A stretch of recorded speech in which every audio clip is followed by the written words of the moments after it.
Hey, Grace. One of the ways that we have been given to identify ourselves as a community here at Grace is as a sanctuary of honesty where we can bring our whole selves and expect to receive the transforming love of Christ here in our community. And I wanted to speak to something that I have experienced about that and invite you to share it with me.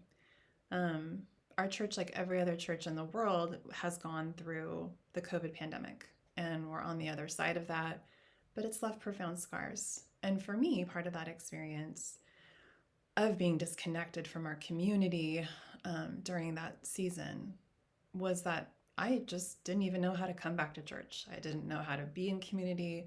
I didn't know what to do with all of the grief that I had experienced while separated. And my grief was profound, and my feelings of isolation were really deep, and they had cut me very much to the core. During COVID, my mother died of cancer, and that was absolutely terrible. And experiencing that, where all that was available for me was a memorial service online without other people's bodies around me, just made me feel like, what is the point of even being in community? It all felt very dead. And as we came back to church, I didn't really want to be here, didn't want to be connected, didn't know how to do that. But God brought me something in the midst of the Good Friday service when it was candlelit.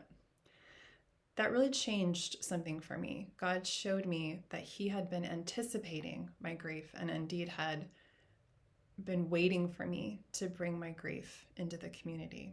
And He showed me that through this image that just dropped into my mind of a little alcove with a candle burning. And God was revealing to me, I have invited you here. I have anticipated your grief. I have lit a candle for you, and I'm going to keep it burning. And you can bring your grief into this congregation at any time. You can come with it fully. You can come with it with your body. You can cry, but I've anticipated it. This is a place for you to be grieved and to share that with other people when you're in this place with your body, with your heart, singing, worshiping, and learning about me. I want you to know that I have already prepared a place for your grief, and I will keep the candle burning for you.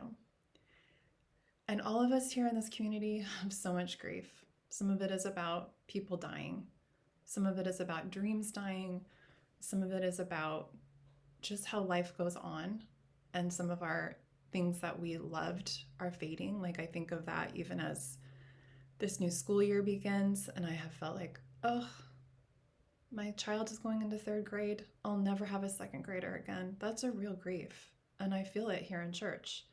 And I feel that I want to invite you to know that you get to come into this presence of all these people and God and know that your grief has been anticipated and is in fact a welcome and important, vital part of what we get to bring as we worship God together, that you will receive the transforming love of Christ when you come with your whole authentic self.